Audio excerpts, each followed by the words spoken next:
Good day, ladies and gentlemen, and welcome to the Capstone Energy Plus fourth quarter and full fiscal year 2026 earnings conference call and webcast.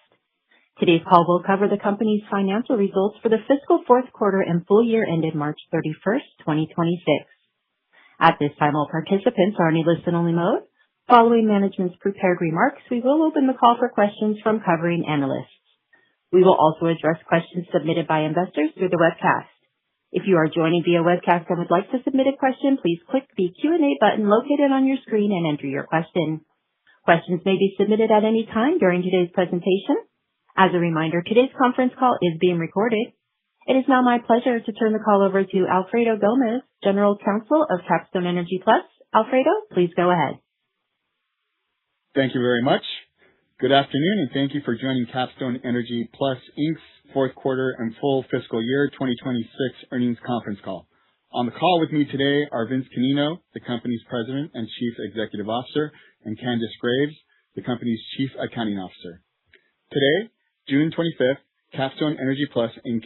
issued its financial results for its fourth quarter and full fiscal 2026 year, which ended March 31st, 2026.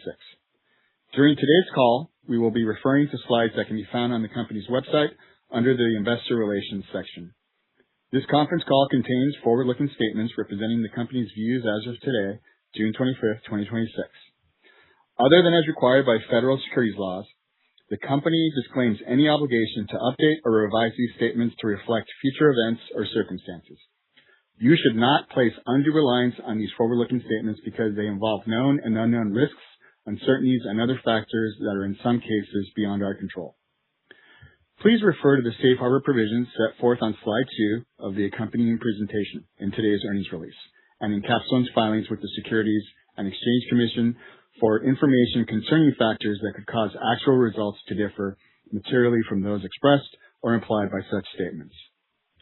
Please note that as Mr. Canino and Ms. Graves go through the discussion today, when they mention EBITDA, they're referring to adjusted EBITDA, which is a non-GAAP financial measure, and the reconciliation to net income can be found in the earnings release and the appendix to the presentation slides. I would like to now turn the call over to Vince Canino, the company's President and Chief Executive Officer. Thank you, Alfredo, and good afternoon, everyone. Before we begin, I would like to sincerely thank our shareholders for your patience. I recognize that this earnings call and the filing of our Form 10-K took longer than anticipated. While we never take delays lightly, it was important to us that we took the necessary time to ensure the accuracy and completeness of our reporting, particularly given the significant achievements and important developments that will be discussed today. Ahead of discussing the numbers, I want to speak directly to the people who have stood with this company for many years, and some through every chapter of its story. As a microcap company, we often find ourselves listening closely to the interaction of our investment community and numerous inbound messages. And every so often, a signal breaks through that reminds us exactly why Capstone exists. What we found was powerful. The signal told the same story. Shareholders who believed in this company for years stayed through Chapter 11 and came back when we emerged, because their belief in this company and its technology never faded. This reminded me of something very important. Our mission isn't to just deliver strong quarters. It's to build the company you always knew this could be. Capstone has the bones, the talent, and the capacity to achieve everything you originally imagined, and more.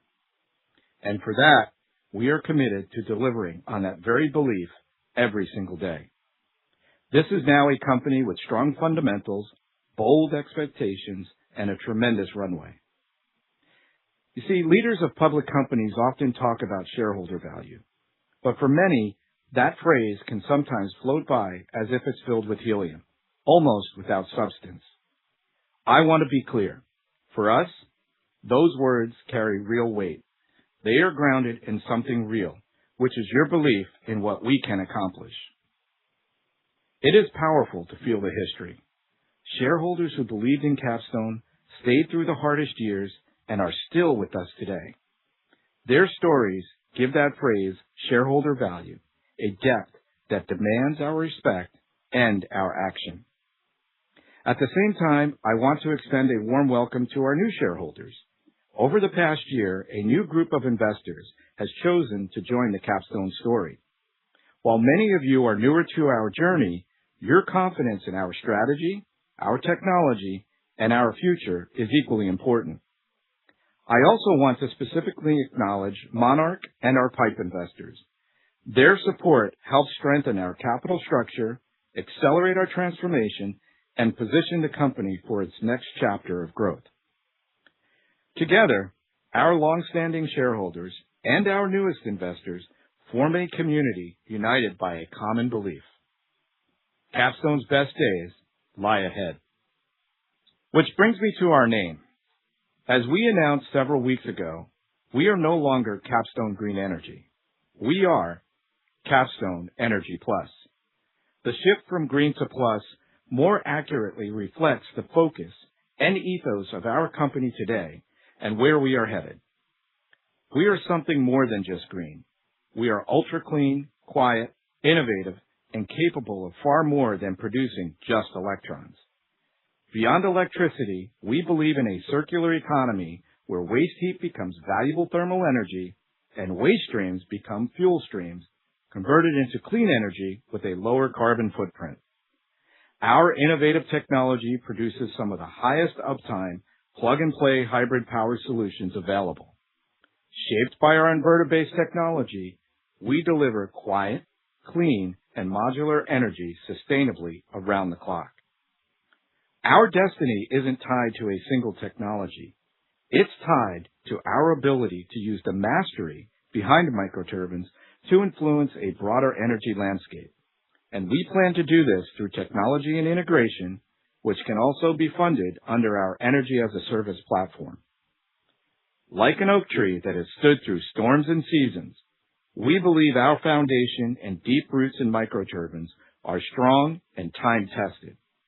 And while they anchor us, the future demands that we widen that root system, branching into new technologies and new markets to meet a new energy renaissance. This is the new Capstone. Capstone Energy Plus. On-site, on demand, always on. Now, let's move to slide 5 to discuss our fourth quarter and full fiscal year financial highlights. Our fiscal year 2026 delivered significant improvements over the prior year, further proving that our three-pillar strategy, financial health, sustainable excellence, and revitalization of culture and talent, remains both straightforward and executable. 23.9% revenue growth and a doubling of adjusted EBITDA are certainly compelling results. But let me put that performance into perspective. Compared with the prior year, we delivered an additional $8 million of adjusted EBITDA on $20.4 million of incremental revenue, representing an incremental adjusted EBITDA margin of approximately 40%. We believe this demonstrates the higher operating leverage in our business and the extent to which our investments are translating into meaningful earnings growth. To me, that's what real leverage looks like. Now, the year was not without its challenges. We entered fiscal 26 with a strong backlog and positive momentum, but external factors quickly emerged. The introduction of broad-based tariffs in April 2025, along with the resulting supply chain uncertainty and cost pressures across many industries, caused several customers to pause capital spending decisions. Later in the year, declining oil prices created headwinds for portions of our oil and gas business. As crude oil prices moved lower, customers actively moderated, which in turn reduced utilization within our rental services fleet. Despite those challenges, our team remained focused and disciplined in its execution. We continue to convert opportunities, manage costs, and drive operational efficiency across the business. We also implemented targeted pricing actions to help offset anticipated cost increases from tariffs, while our ongoing DFMA initiatives helped mitigate much of the immediate impact. Although these efforts temporarily slowed our progress toward higher product gross margins, we believe they ultimately strengthened the business and positioned us well for the future. At the same time, we continued investing in our long-term growth strategy. We added talent across the organization, particularly within engineering and territory direct sales, as we expanded our commercial reach through the acquisition of the Western Territory previously held by Microturbine. Collectively, these actions helped us achieve another historic milestone for Capstone. In our nearly 38-year history, we delivered our first full fiscal year of positive net income. What makes this accomplishment even more meaningful is the context. We achieved it just 2 years after one of the most difficult chapters in our company's history, our Chapter 11 restructuring. The transformation from that moment to where we stand today is a testament to the resilience of our employees, the support of our stakeholders, and the disciplined execution of our strategy. To move from restructuring to profitability in such a short period reflects the determination of our team and the strength of the foundation we have built. Let's move to slide 6. Fiscal 26 was a strong year of achievements that set the table for our exceptional financial performance, even as we navigated several market headwinds. Some accomplishments supported our immediate objectives, while others advanced our mid- and long-term strategies. What stood out most was watching our people operate as a unified team, working with a forged mindset of discipline, urgency, consistency, and focus, delivering results, adapting to challenges, and finding ways to win, even when the market threw us curveballs. We learned how to hit the junk, put the ball in play, and keep putting runs on the board. While I won't cover all 11 items on this slide, a few are worth highlighting as they underscore the strength we are building as a company. Global National Accounts Program. What compelled us to launch this program was the sheer number of repeat customers we were seeing. A customer is a first-time buyer, someone who purchases a solution to meet a specific need. But when you consistently deliver value, reliability, and trust through product and the people who support it, you convert that customer into a client, and clients buy repeatedly. After issuing yet another press release announcing an expansion from an existing user, whether a facility added one more turbine or a hotel added our solution to another one of their properties, it became clear that we were converting customers into clients at a meaningful rate. That's real value creation. But with clients comes responsibility. You must go where they go, when they go. Under our legacy territory distribution model, clients crossing distributor boundaries sometimes create friction. Collaboration wasn't always seamless. By implementing this program with clear governance and scope split algorithms, we've streamlined how we follow clients anywhere in the world to help them solve their energy trilemma. And for national and global clients who prefer to work directly with the OEM, we now have a structured roadmap that allows us to engage directly while still leveraging the local expertise of our distributors. The second area of accomplishment is the launch of our major growth market use case initiatives.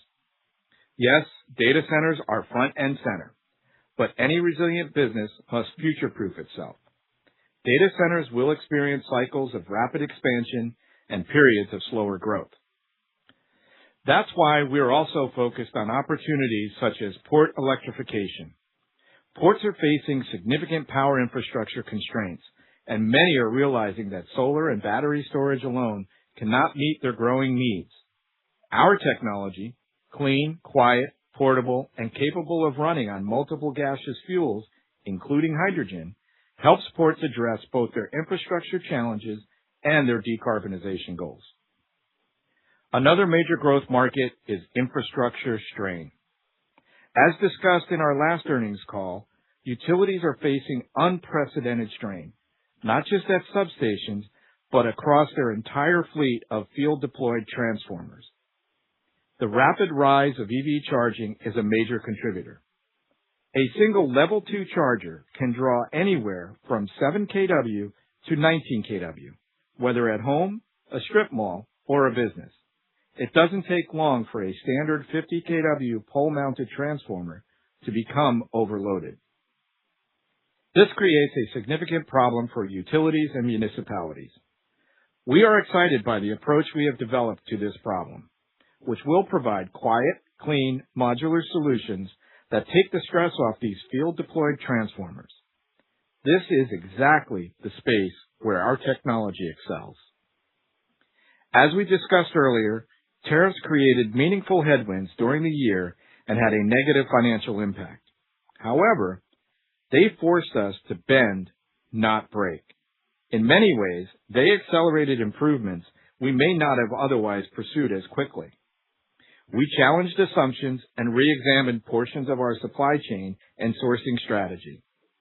This ultimately led us to identify and secure additional suppliers that offered equal or better quality at lower landed costs.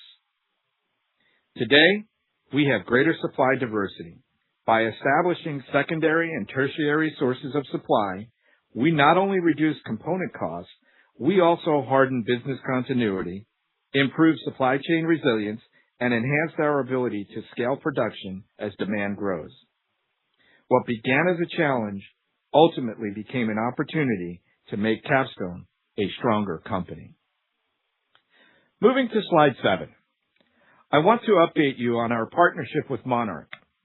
In addition to strengthening our balance sheet and simplifying our capital structure, the Monarch investment brings an experienced capital partner with relevant relationships across power, infrastructure, and data center markets.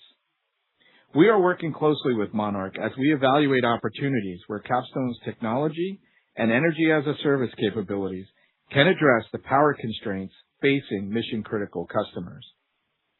This partnership gives us tremendous speed to market and, more importantly, strengthens our ability to address the larger systemic challenges facing the data center industry. Turning to our DFMA case study, let's move on to slide 8. I want to walk through a specific example of how our Design for Manufacturing and Assembly initiative is translating into real margin improvement. The Microturbine engine module frame, or MEM frame, on our C200, the structural component that cradles the engine and enables fast, efficient removal from the enclosure, is a component our team identified as over-engineered relative to what was actually needed to meet our performance and serviceability standards. The DFMA team redesigned the component, preserving full performance, reliability, and serviceability, while reducing the cost by almost 2/3. Multiplied across the 5-bay configuration of our C1000 platform, that's a meaningful reduction per unit. We plan to cut this new MEM frame into production in the next 2 months. This is a tangible example of how DFMA supports gross margin improvement, reinforces product reliability, and positions us to scale more efficiently as volumes grow. Now, I will turn the call over to Candace Graves, our Chief Accounting Officer, for a detailed review of our Q4 and full fiscal year financial performance. Thank you, Vince, and good afternoon, everyone. Before turning to the financials, I want to take a moment to acknowledge 2 significant milestones for Capstone. First, our auditors have issued a clean audit opinion. The going concern qualification that has been part of our financial statements has now been removed. Second, we have fully remediated the 1 remaining previously identified material weakness in our internal controls over financial reporting. These are not small achievements. They reflect the confidence our auditors have in the strength of our balance sheet, financial position and controls environment, and the progress we have made in building a more resilient and transparent organization. We're proud of these outcomes and believe they represent an important step forward for Capstone and for our shareholders. Slide 9 highlights our continued improvement in profitability throughout fiscal 26. We expanded gross margin by a full 5 percentage points year-over-year, driven by the cumulative benefits of our DFMA cost-out initiatives, greater operating efficiencies within our service business, and improved price realization across product sales. While quarter-to-quarter variability is a natural characteristic of our business, mainly driven by product mix and timing of large projects, this fiscal year we also faced external factors such as increased ocean freight costs due to tariff-related increases and ground transportation costs due to fuel price volatility resulting from geopolitical events. In spite of these, the overall trend is unmistakable. Fiscal 26 delivered strong growth in gross profit dollars and meaningful year-over-year expansion in gross margin. Our fourth quarter further demonstrates the ongoing impact of the margin improvements we have built into the business. Despite softer revenue resulting from a late quarter customer cancellation tied to the headwinds we discussed earlier, we still delivered a 30.1% gross margin. To put that performance into perspective, we improved gross profit by approximately 38.5% when compared to a similar soft revenue quarter, which was the third quarter of fiscal 25, where gross margin was 24.8%. So, on a similar revenue basis, we have improved operating leverage in our business. These results reinforce that the improvements we're making are not simply volume driven. They reflect a structurally stronger business with improved earnings power. We delivered our third consecutive quarter of positive net income to close the fiscal year. The trend line tells the story. We improved from a net loss of $7.2 million in fiscal 25 to net income of $2.8 million in fiscal 26, a nearly $10 million year-over-year improvement. This progress reflects the effectiveness of our three-pillar strategy and the disciplined execution of our team. Our focus remains on building sustainable, long-term growth across the entire P&L. Moving to slide 10. Total revenue for the fourth quarter was $23.0 million compared to $27.1 million for the fourth quarter of fiscal 25. This was driven by two factors: product and accessories revenue and rental revenue. Product and accessories revenue of $11.5 million compared to $15.3 million in the prior year period due to the timing of large product orders, which tend to be concentrated and can shift materially from one quarter to the next, as well as a late quarter cancellation of a 2-megawatt project.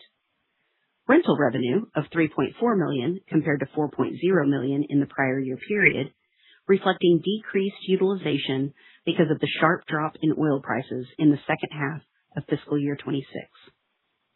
Additionally, parts and service revenue was $8.1 million, slightly higher than revenue in the prior year period of $7.7 million.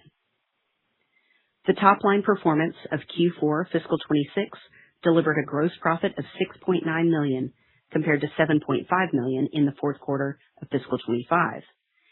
Because we continue to expand profitability of our revenue, we delivered a gross margin of 30.1% in Q4 26 compared to 27.8% in the prior year period as cost-out initiatives reduced direct material costs.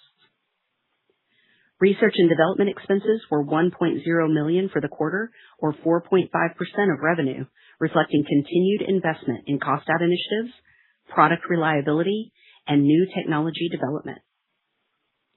Selling, general, and administrative expenses were $5.7 million in the fourth quarter compared to $6.7 million in the prior year period due to a reduction in non-recurring expenses. Improved margin and decreased SG&A resulted in net income for the quarter of $1.5 million compared to a net loss of $0.1 million in the fourth quarter of fiscal 25. Adjusted EBITDA, a non-GAAP measure, was $3.6 million compared to $2.8 million in the prior year period. Once again, we have delivered more adjusted EBITDA on less revenue in the fourth quarter compared to prior year.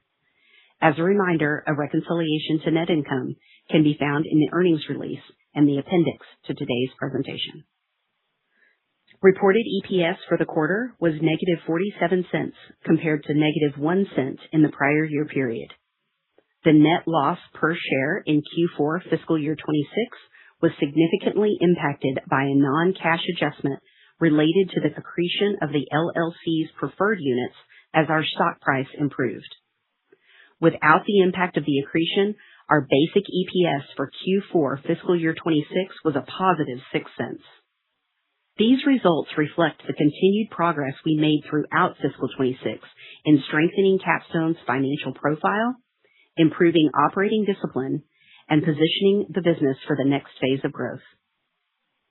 Moving to slide 11 for the full year results of fiscal 26. Revenue for fiscal 26 was $106.0 million compared to $85.6 million for fiscal 25, representing a 23.9% increase year over year. Product and accessories revenue increased to $56.9 million compared to $40.3 million in fiscal 25. The improvement reflected an additional 10.5 megawatts shipped year over year, driven by strengthened demand for Capstone's larger capacity behind-the-meter solutions, combined with the improved price realization, driving a higher average revenue per megawatt. Parts and service revenue increased to $33.2 million compared to $30.9 million in fiscal 25. This growth was supported by continued execution across our parts and service base and the benefit of direct sales following the Cal Microturbine acquisition. Rental revenue increased to $15.9 million compared to $14.4 million in fiscal year 25, mainly driven by higher utilization rates in the first half of the year, combined with increased rental pricing per megawatt, which grew by approximately 10%. Utilization rates started very strong in the first half of the year, but dropped due to a sharp decline in oil prices in the second half. Gross profit for fiscal 26 was $33.9 million compared to $23.3 million in fiscal 25. Gross margin expanded to 32% when compared to 27.2% in the prior year. The gross profit improvement was driven by higher revenue, favorable product mix, improved absorption rates on manufacturing overheads, and continued execution of our DFMA cost-out initiatives, as Vince mentioned. We also saw margin improvement across each service revenue category as a result of the implementation of our sustainable excellence pillar. Despite higher tariffs and inbound freight costs during fiscal 26, our cost-out initiatives improved product and accessories gross margin to 9.6% compared with 2.7% in fiscal 25, and increased parts and service gross margin to 64.4% compared with 55.7% last year. Parts and service gross margin also benefited from territory direct sales following our acquisition of Cal Microturbine. Rental gross margin increased to 44.3% compared to 34.7% last year, primarily due to higher per megawatt revenues. R&D expenses were $3.6 million in fiscal 26 compared to $2.7 million in fiscal 25. The year-over-year increase reflects targeted investments in component reliability improvements, work across DFMA projects, and technology development such as the C250 engine, enhanced heat recovery module, 5 ppm combustion liner technology, and the AI-driven 800-volt DC architecture. SG&A expenses were $26.9 million in fiscal 26 compared to $26.2 million in fiscal 25. The increase was driven by higher headcounts in sales and service, outside accounting and legal services, and M&A costs associated with the Cal Microturbine acquisition. These costs were partially offset by a reduction in non-recurring expenses related to litigation, restatements, and debt restructuring. SG&A represented 25.3% of revenue in fiscal 26. SG&A at the 25% level reflects deliberate investments in our territory direct sales and major growth market use cases during the pivotal growth phase. As these initiatives scale, we expect SG&A to trend toward the high teens as a percent of revenue over the next 12 to 18 months. We also expect a significant reduction in professional fees in accounting and legal services as we continue to build out our internal team. Net income for fiscal 26 was $2.8 million compared to a net loss of $7.2 million in fiscal 25, demonstrating a transformative improvement in the operating business as a direct result of our straightforward and executable strategy we call the 3 pillars of strength. This represents a significant milestone for Capstone, as fiscal 26 marks the first time in the company's history that we have reported positive net income on a full year basis. Adjusted EBITDA for fiscal 26 was $15.9 million compared to $7.9 million in fiscal 25. Reported net loss per share was $3.21 for fiscal 26 compared to a reported net loss per share of 38 cents in fiscal 25. Reported net loss per share for fiscal 26 was mainly due to the impact of a $69.6 million non-cash accretion to the redemption value of the operating subsidiaries' preferred units, which were fully redeemed on March 31st, 2026. Excluding the impact of this non-cash accretion, the company produced basic earnings per share of approximately 14 cents. Overall, fiscal 26 was a meaningful year of strong financial performance for Capstone Energy Plus. We delivered revenue and gross profit growth, expanded gross margin, and delivered first-time full-year profitability. This type of financial performance has strengthened our foundation for the next phase of growth. Now, let's turn to slide 12 for a review of select balance sheet and cash flow items. Total cash, including cash, restricted cash, and cash equivalents, totaled $28.9 million on March 31st, 2026, compared to $8.7 million at March 31st, 2025. The increase primarily reflects financing activities completed during fiscal 26, including the November private placement and the March strategic investment, along with positive net income. Cash was partially offset by the redemption of legacy preferred equity, repayment of the first tranche of the Goldman Sachs debt that came due in December, and working capital investments made in Q4 to position us for growth in fiscal 27 and beyond. Accounts receivable was $12.9 million on March 31st, 2026, compared to $7 million at March 31st, 2025, a reflection of our higher revenues for the year. Total inventories, including current and non-current inventories, were $24.8 million on March 31st, 2026, compared to $20.1 million at March 31st, 2025. The increase reflected a late quarter cancellation of 2 megawatts, thus moving them into finished goods. Accounts payable and accrued expenses were $21.4 million on March 31st, 2026, compared to $15.5 million at March 31st, 2025. The increase reflects the higher level of material purchasing activity and the timing of vendor payments. Overall, net cash used in operating activities was $2.5 million in fiscal 26, compared to net cash provided by operating activities of $7.7 million in fiscal 25. Operating cash flow reflected working capital timing to support higher business activity and future shipments, including higher accounts receivable, inventory investment, and the use of customer deposits, partially offset by net income, accounts payable and accrued expense timing, and non-cash adjustments. Net cash used in investing activities was flat at $0.9 million. Net cash provided by financing activities was $23.7 million in fiscal 26, compared to net cash used in financing activities of $0.2 million in fiscal 25. Financing activity was primarily driven by the November private placement and the March strategic investment, which were partially offset by debt repayment and the redemption of legacy preferred equity. Through the March transaction, we fully redeemed the legacy preferred equity interest in the operating subsidiary, making Capstone Energy Plus, LLC, a wholly owned subsidiary of Capstone Energy Plus, Inc. This is an important step in simplifying the company's capital structure and improving our ability to execute against the opportunities ahead. As we move into fiscal 27, our financial priorities remain focused on pricing discipline, margin expansion, cash flow conversion, efficient management of our working capital, and mindful investments as we support growth across our core markets. With that, I will turn the presentation back to Vince. Thank you, Candace. Let's turn to slide 13.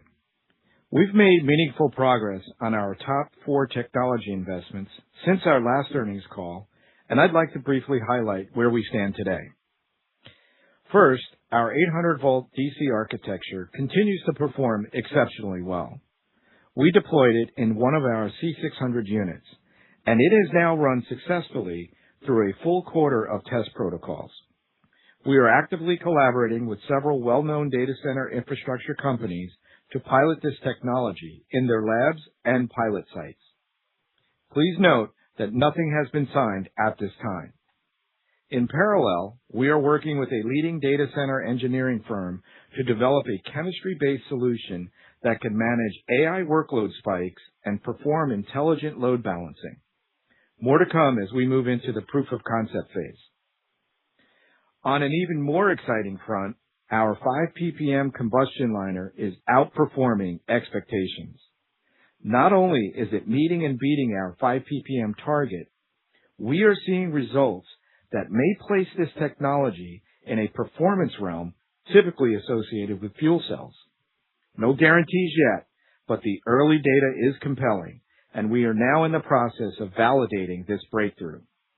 Our target remains to deliver the 5 ppm liner by the end of this calendar year. Our C250 development has not progressed as quickly as we hoped. Like a fine wine, these things take time. With precision machine shops overloaded across the industry, prototype parts are taking longer to procure than originally anticipated. But the work continues, and the fundamentals remain strong. Closing this section on a very positive note, our progress on the Enhanced Heat Recovery Module, or HRM, is going quite well. We completed prototype testing, and the results were extremely encouraging. We have now moved into development of the beta version, applying our DFMA program to further reduce costs. This progress is especially timely given the significant price increase we recently received from our current HRM supplier.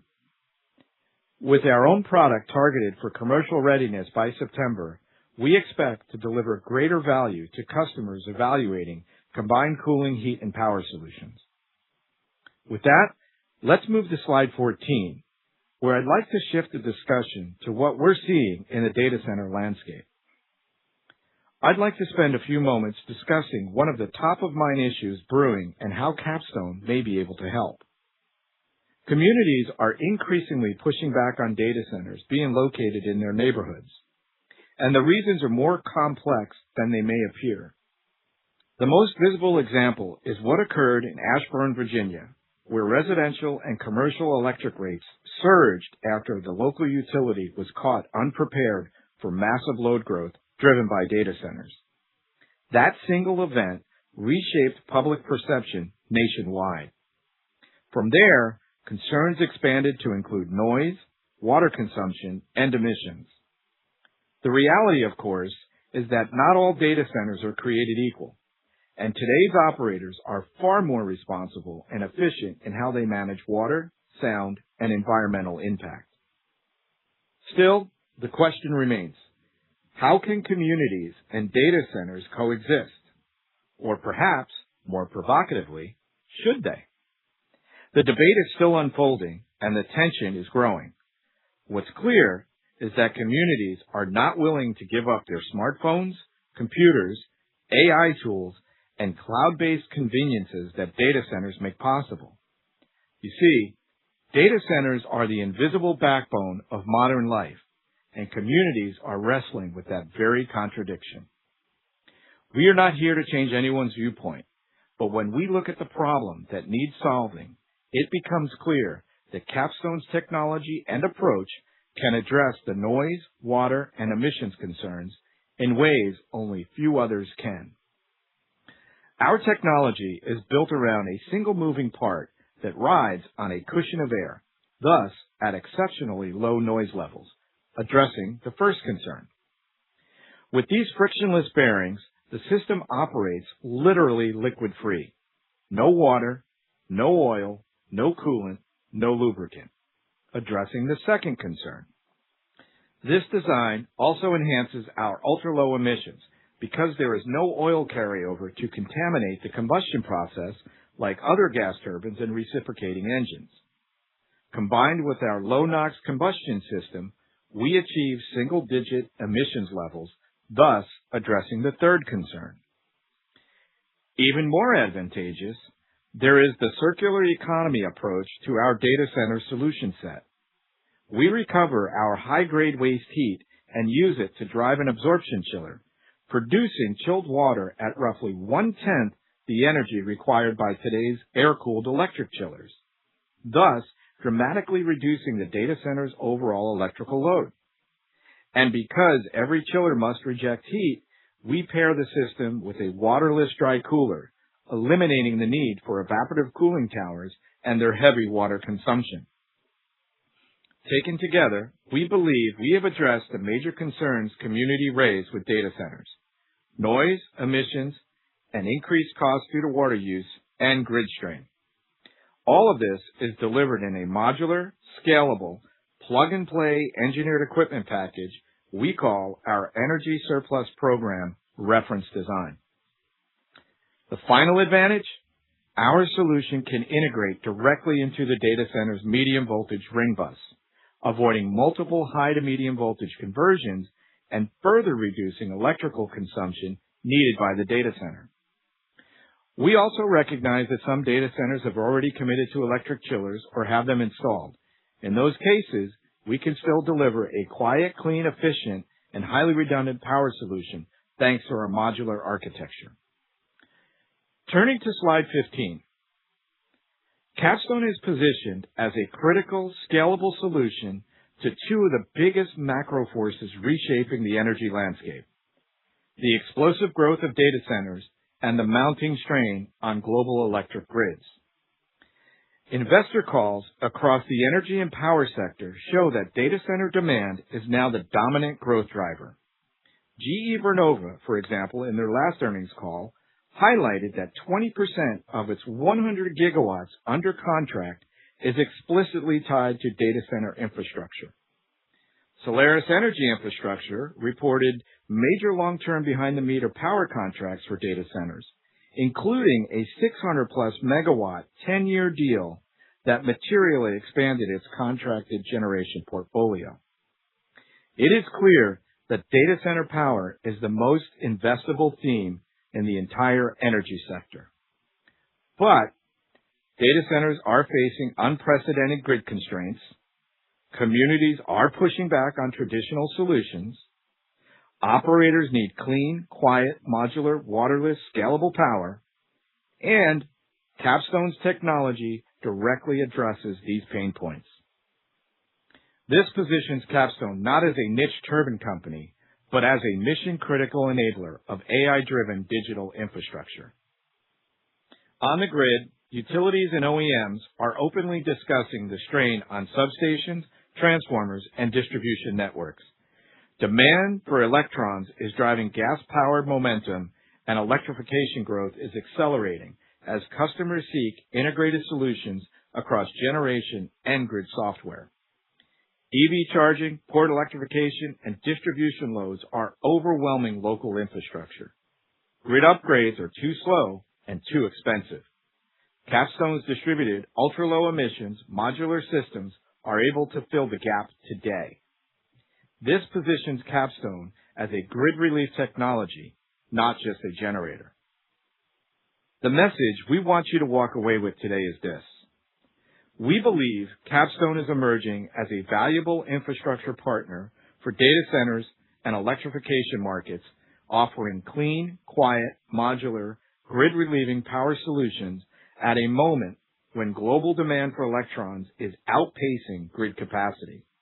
And our fiscal year 26 performance proves that we have built the foundation to execute against this tremendous opportunity. And with that, we'd now like to move into the Q&A session. Thank you. And for those of you on the phone lines, please press star 1 if you would like to ask a question, and we'll go to Eric Stein, Craig-Hallum. Hi, Vince. Hi, Candace. Hey, Eric. Hey, How are you? Hey. I'm doing well. Thanks. So I guess since it's most top of mind, just in terms of the data center opportunity, obviously pretty deep engagement, making progress.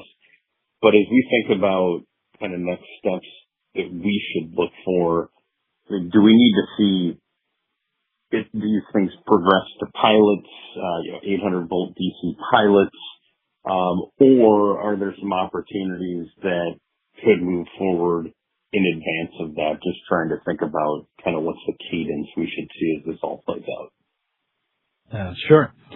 Well, as the 800-volt DC infrastructure architecture continues to evolve and develop, it's going to take some time. So there is, as NVIDIA had announced, and we've also been watching this, there's a lot of things that have to happen, and pilots are certainly an important part of that process. So we've been working on that on our side. And so, if we think about when would the next, the first data center opportunity hit, it's probably going to be more on the AC side than the DC side. But one of the good news items for us is even if a customer were to start with AC, there's very little conversion that happens on our side to convert to DC. So, but there would be other things within the data center that would have to happen. So, we think that pilots are definitely something we're strongly looking at in terms of AC and DC. But there are some other opportunities out there that might actually happen before that. So we just continually work the pipeline, and we've made some very meaningful progress. Got it. No, that's helpful. Maybe just want to turn to oil and gas a little bit. I know a lot's happened since you last reported in early February, and at that time you were talking about, depressed oil prices and that was weighing on the business and that was also having an impact on the rental business, just taking a little bit longer to, replace those units. And since then you've seen the big spike, now the big pullback.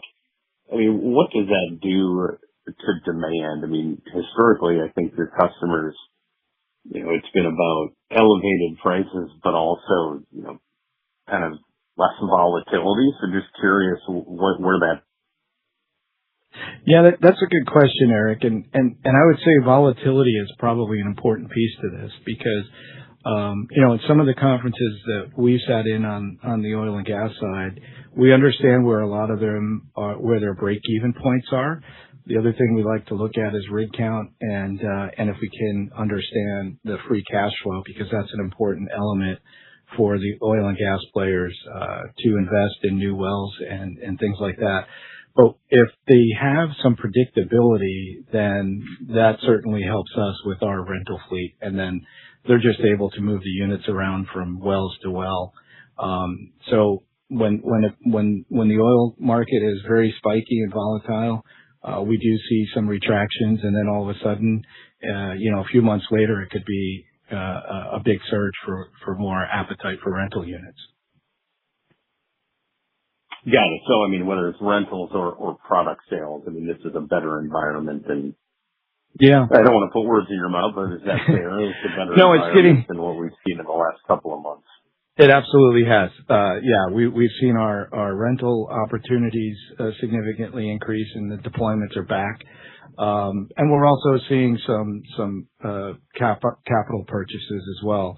And the other thing that we're learning is there are certain oil and gas producers that have a CapEx philosophy, and others have an OpEx philosophy. And so once we understand that, we align our solutions much better.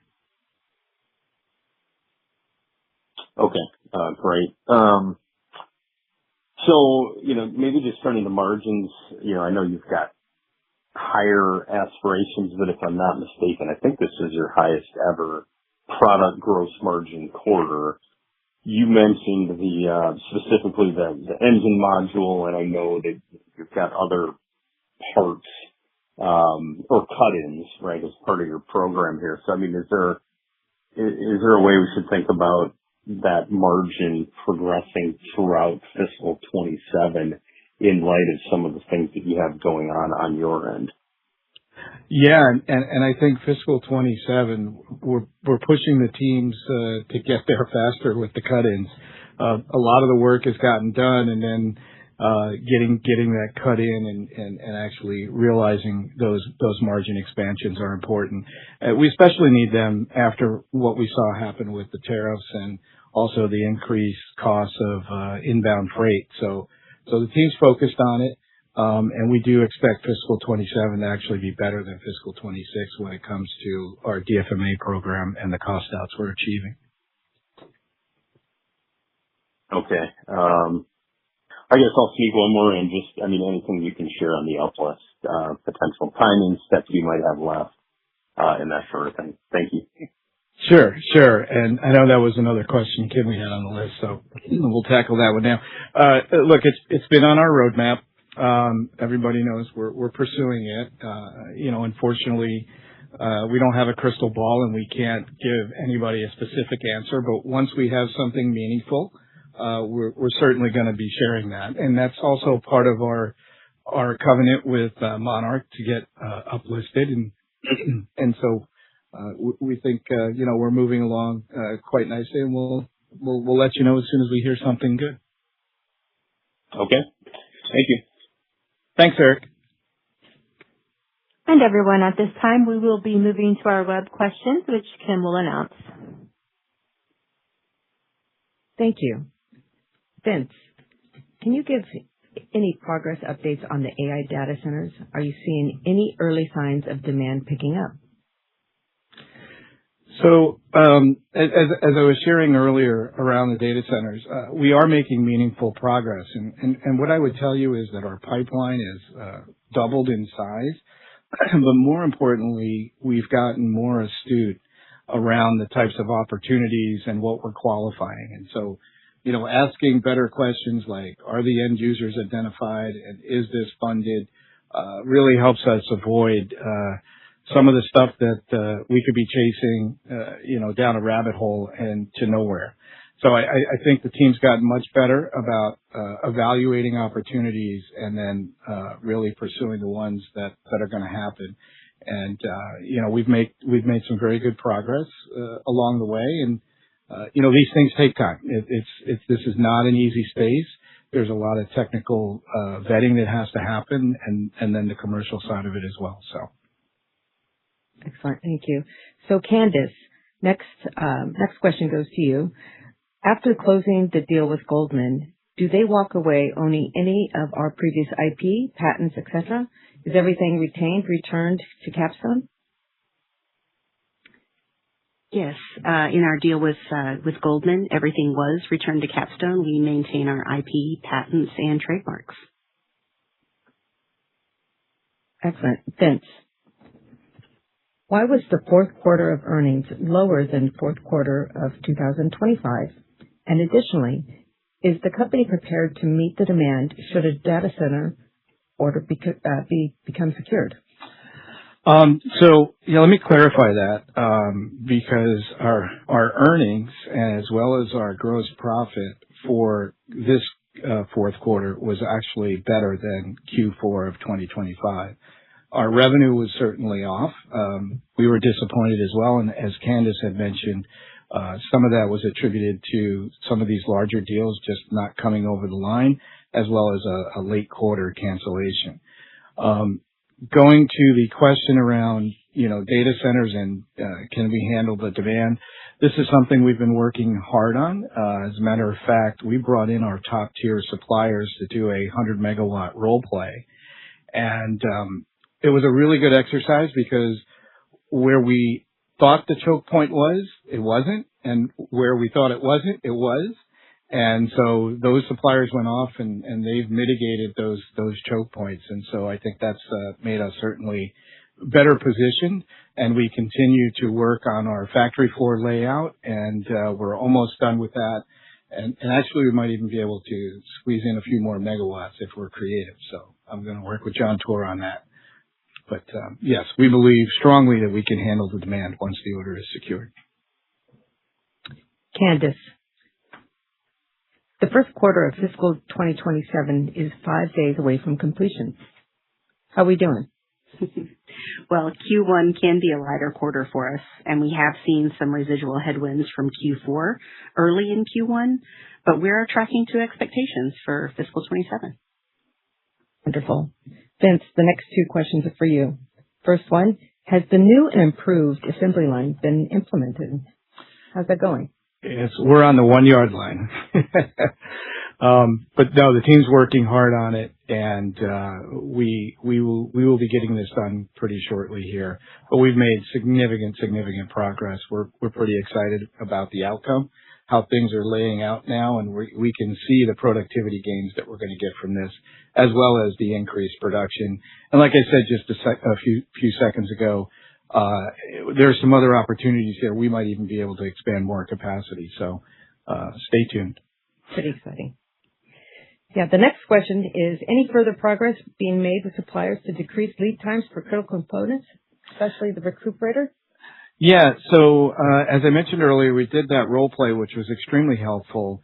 But the other thing that we're doing is, and part of this came from the tariffs, and it forced us to rethink some of our supply chain strategies. And we ended up finding secondary and even tertiary suppliers. So I think that helps us not only to mitigate lead times, but also to handle higher volumes. And thanks to the DFMA process, I think that's what really helped us find those other suppliers. So that was one really important point, as well as doing those role plays and working closely with the suppliers to help them become more efficient.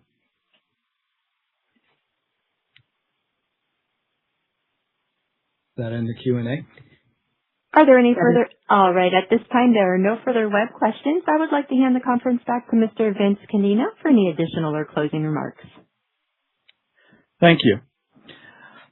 When we began this transformation a little over 2 years ago, Capstone faced significant challenges.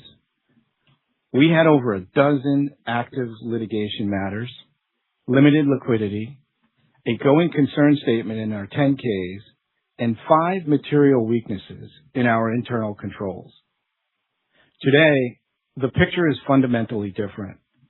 We have resolved those litigation matters, strengthened our balance sheet to nearly $30 million in cash, eliminated the going concern, as you heard today, remediated all 5 material weaknesses, as you heard today, and perhaps most importantly, delivered the company's first full fiscal year of positive net income.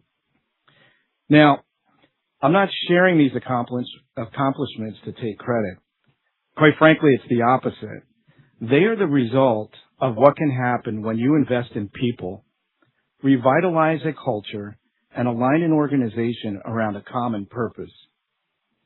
Today, we have a team that's rowing in the same direction with discipline, focus, urgency, and consistency. Together, we have transformed Capstone from a company focused on survival, and trust me, we know those days, into a company focused on sustainable growth. So the foundation has been built, the business is stronger, our balance sheet healthier, our culture aligned, and the opportunities in front of us significant. We see them, we understand them, and we are moving with purpose to capture them. We firmly believe the best chapters of Capstone's story are yet to come. I thank you for your time today. Once again, ladies and gentlemen, that does conclude today's conference. We would like to thank you all for your participation. You may now disconnect.